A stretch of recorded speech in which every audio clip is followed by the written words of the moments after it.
Welcome to Just a Minute QI, Understanding Variation. When we take repeated measures of something, there will always be some variation.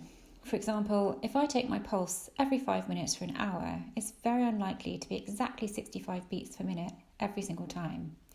It may be 67 one time and 64 another, but I'm not going to be concerned by that and rush to see my GP.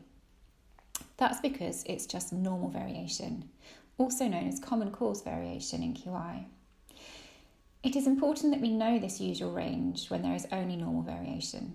By checking my pulse regularly over time, I can learn that my usual range is between 64 and 70 beats per minute. This is my baseline.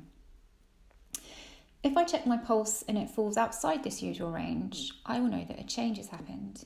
And when we see something so unusual in QI, we call it special cause variation. Because they're so unusual, they draw our attention and give us reason to ask what has happened to result in that change. If I take my pulse and it's much higher than usual, I might want to understand that a bit more. Was it a one-off high result because I got distracted and miscounted?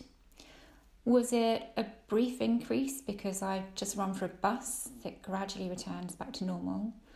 Or is it a sustained change because I'm unwell that I may need to do something about? Special cause variation is not necessarily a good or bad thing.